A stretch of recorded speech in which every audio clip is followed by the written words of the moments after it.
आज ना सकाळपासून मला रडूच आवरत नव्हतं आणि शेवटी संध्याकाळचं नाही राहवलं. पूर्णपणे ढसाढसा रडले आणि कसाबसा पावणे 8 वाजता स्वयंपाक करायला घेतला. कारण कितीही आपल्या मनात दुःख असेल आणि किती काही असेल तरी आपल्याला आपली कामं करावीच लागतात. तरी ते मी तेच सांगत होते. माझ्या मनात आलेल्या भावना, दाटून आलेल्या मी बोलत होते. ज्या माझ्या सासूबाई बसलेल्या होत्या तर त्यांच्यासोबत.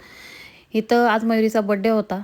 मी खूप कमी गोष्टी आहेत की व्हिडिओमध्ये दाखवते आणि तुम्हाला माहिती आहे की आमच्यासोबत आयुष्यामध्ये काय झाले किंवा ह्या 2025 मध्ये आम्ही काय गमावलं आहे ते. पण सर्वच गोष्टी सांगत बसत नाही. असं वाटतं ना की बाबा आपलं रडगाणं ऐकून माणूस एकदा ऐकल, दोनदा ऐकल. तर त्याच्यामुळं. तर आज मयुरीचा बर्थडे होता.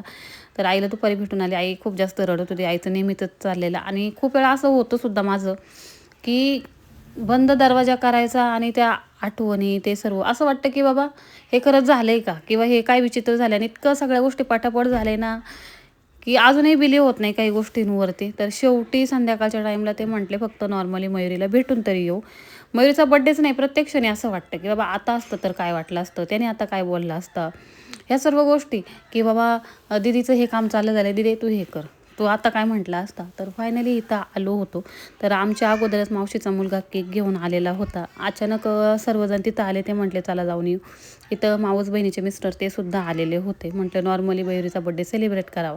पण त्यांनी बऱ्यापैकी सर्व तयारी करून आणलेली होती. आता इथे मयुरी तयार झाली होती. तिला पण कसं-बसं तयार व्हायला सांगितलं. तर मी काही नॉर्मलच आले होते. जाऊ नको जाऊ ह्या विचारामध्येच होते. तर बाकीचे सर्वजणांचे फोन आले. तर त्यांनीच सर्व तयारी सांगितली होती मी की काय-काय. तर त्यांनी पिझ्झा मागवले होते मावस भावाने. त्याच्यानंतर केक वगैरे घेऊन आले होते आणि त्याच्यानंतर इथे गेल्यानंतर आम्हाला समजलं की बाबा ते लोकंसुद्धा आलेले आहेत. तर इथं तर तेच आणलेले पार्सल वगैरे दाखवत होते. तर त्यामुळं आणि आई तर काही बाहेर आलीच नाही. आई तिचं बेड बरा, ती बरी, ती झोपून बरी, तिचे विचार, तिचं ते तिचं चाललेलंच असतं. तर इथं मग ते मयुरीला ओवाळायला सुद्धा बाहेर आली नाही. ती नाही निघत शक्यतो जास्त. तर तिथं केक वगैरे कटिंग केला आणि आता इथं पिझ्झा आणलेले होते. तर तेच सर्वांना देत होते. मावशीच्या मुलाने सर्व आणले होते. इथं मयुरीसाठी एक फक्त कॅडबरी घेऊन आले होते. तर ती तिला दिली. तर तिचीसुद्धा कुठल्याही प्रकारची इच्छा नव्हती. तर असा दिवस आज इतका इमोशन्समध्ये गेला आणि मी म्हटले ना की फक्त बर्थडे म्हणूनच नाही, पण खूप दिवसातून 1 मिनिटसुद्धा असा जात नाही की बाबा त्या गोष्टींचा विसर पडत असेल. फक्त ते दाखवत नाही. मी सांगितलं ना दरवाजा बंद करायचा आणि त्याच आठवणी तेच सर्व पुन्हा. तर इथं ते खाल्लं आणि त्याच्यानंतर पुन्हा त्या सर्व गोष्टींचा विचार, आचार, प्रश्न पडतो बाबा हे खरंच झालेलं आहे का? काही स्वप्न आहे अजूनही त्याच विचारांमध्ये.